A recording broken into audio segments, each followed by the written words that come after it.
దేవునికి మహిమ కలుగును గాక. దేవునికి స్తోత్రం. హల్లెలూయా. స్తోత్రం తండ్రి. 7వ అధ్యాయము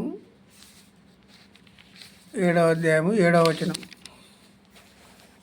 దేవునికి మహిమ కలుగును గాక. 7వ అధ్యాయము 7వ వచనం చదువుదాం. హల్లెలూయా. స్తోత్రం ప్రభువా. జనములు సమాజముగా కూడి నిన్ను చుట్టుకొనినప్పుడు వారికి పైగా పరమందు ఆసీనుడవు కమ్ము.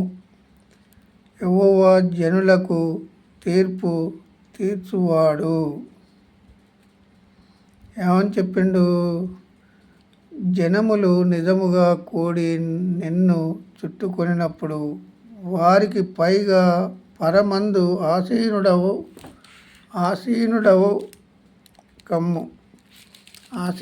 కమ్ము అని దావీదు 7వ అధ్యాయము కీర్తన భాగంలో చెప్పబడిన మాట ఇది. జనములు సమూలముగా కూడి నన్ను చుట్టుకొనినప్పుడు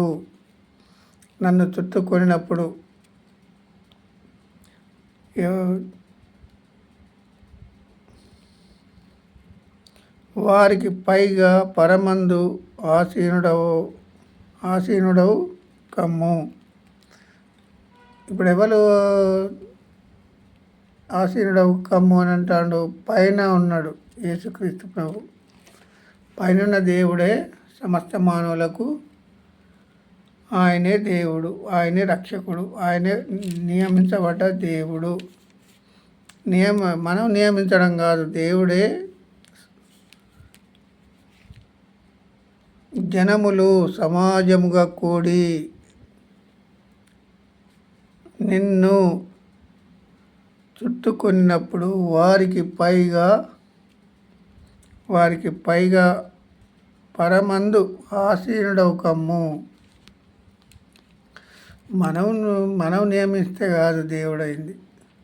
ఆయనే సృష్టించిన సృష్టికర్త, ఆసీనుడవు, పైన ఉన్నవాడు. పరమందు అంటే పైన ఉన్నవాడు ఆయన.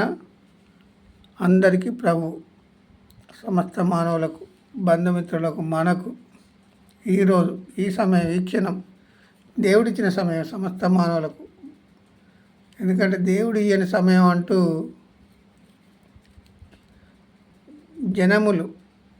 జనములు సమాజముగా కూడి నిన్ను చుట్టుకొనినప్పుడు జనములు ఒకవేళ యేసుక్రీస్తు ప్రభు జనములకు కనబడితే ఇప్పుడు ఆయనను నా జీవితం చూడు ప్రభువా, నా జీవితం చూడు, నా జీవిత చరిత్ర చూడు అని అడిగే వాళ్ళే ఎక్కువ. మన జీవిత చరిత్ర దేవునికి ముందే తెలుసున్నది. సృష్టించిన సృష్టికర్త ఏ మానవునికి కనబడడు. కనబడ్డా ఈ మానవుడు అతన్ని వదిలిపెడతాడా? సృష్టించిన సృష్టికర్త మానవులకు కనబడ్డాడు అనుకో, వీళ్ళంతా ఎమ్మడి పడతారు కదా, చుట్టుకుంటారు కదా. అదే మాట, వారికి పైగా పరమందు ఆసీనుడవు కమ్ము. ఆయన ఆసీనుడై ఉన్నాడు. యేసుక్రీస్తు ప్రభు, యెహోవాయే, పరిశుద్ధాత్మయే. 3 త్రియేక దేవుడు, ఒకే దేవుడు. నియమించబడ్డ దేవుడు కాదు, మనం నియమిస్తే దేవుడు కాదు. ఆయనే ముందుగా ఉన్నవాడు, అనువాడు. ఆయనకు పేరు లేదు. పరమందు ఆసీనుడవు కమ్ము అని దావీదు చెప్తున్నాడు. దేవునికి మహిమ రావాలి, దేవునికే మహిమ రావాలి. కానీ ఇప్పుడున్న మానవులు మాకే శిష్యులుగా ఉండాలి, మమ్మల్ని ఆరాధించాలి, మా దగ్గరనే కూర్చోవాలి, మా దగ్గరనే వినాలి అనే బోధకులు వచ్చారు ఇప్పుడు. సేవకుడు అంటే ఎలా ఉండాలి? దేవునికి భయపడే సేవకుడు ఉండాలి, కానీ దేవునికి భయపడే సేవకులు కాదు. మాకు కోట్ల ధనము, కోట్ల డబ్బు, నువ్వు ఇయ్యాలి ప్రభువా. నువ్వు ఇస్తే మేము పెద్ద పెద్ద మందిరాలు కడతాము, లక్షల మంది మా దగ్గరికే రావాలి. ఒక గర్వమైన అహంకారం మానవులో పెరిగింది ఇప్పుడు. ఎందుకంటే జనములు సమూలముగా కూడి నిన్ను చుట్టుకొనినప్పుడు, ఎవరిని చుట్టుకొని ఉన్నారు వీళ్ళందరూ? దేవుణ్ణే చుట్టుకొని ఉన్నప్పుడు వారికి పైగా పరమందు ఆసీనుడవు కమ్ము. యెహోవాయే జనులకు తీర్పు తీర్చువాడు. ఎవరు తీర్పు తీర్చాలి?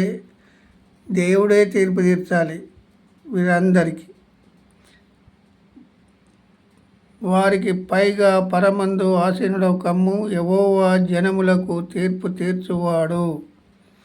యెహోవా నా నీతిని బట్టి నా యథార్థతను బట్టి నా విషయములో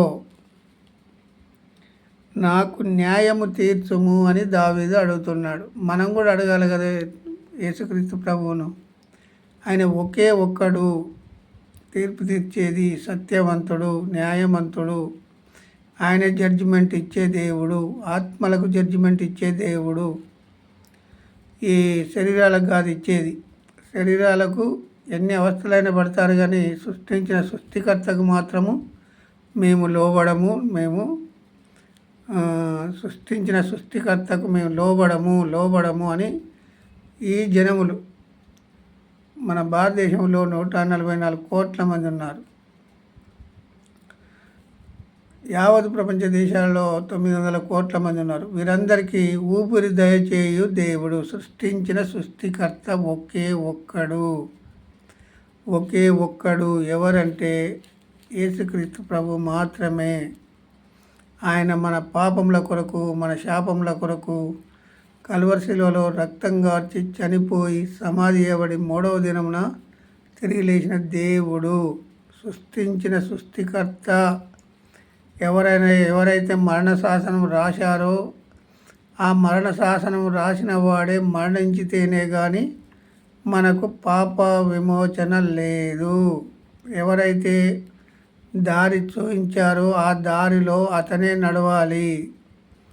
సృష్టించిన సృష్టికర్త మాత్రమే మన పాపములు తీసివేయడానికి, మన శాపములు తీసివేయడానికి ఈ లోకానికి వచ్చి ఉన్న దేవుడు. సృష్టించిన సృష్టికర్త మాత్రమే యెహోవాయే. ఆయనే యేసుక్రీస్తు ప్రభు శరీరధారిగా వచ్చాడు. శరీరధారిగా వచ్చి మరణించాడు, తిరిగి లేచాడు 3వ దినమున. పరిశుద్ధాత్మగా ఇప్పుడు సమస్త మానవులను బ్రతికించే దేవుడు. ఇప్పుడు 8వ వచనంలో యెహోవా జనములకు తీర్పు తీర్చువాడు. యెహోవా నా నీతిని బట్టి, నా యథార్థతను బట్టి నా విషయములో నాకు న్యాయము తీర్చుము. నాకు న్యాయం తీర్చే దేవుడు ఒకే ఒక్కడు, సృష్టించిన సృష్టికర్త మాత్రమే. ఎవరు తీర్పు తీర్చలేరు. దేవుడు ఒకే ఒక్కడు, సమస్త మానవులకు తీర్పు తీర్చు దేవుడు. యావత్ ప్రపంచ మానవాళి పాపముల కొరకు, శాపముల కొరకు కల్వరి శిలువలో రక్తం గార్చి చనిపోయి సమాధి చేయబడి 3వ దినమున తిరిగి లేచిన దేవుడు ఎవరంటే యేసుక్రీస్తు ప్రభు మాత్రమే. ఒకే ఒక్కడు. ఆయనే జనములకు తీర్పు తీర్చు దేవుడు. ఆయనయే.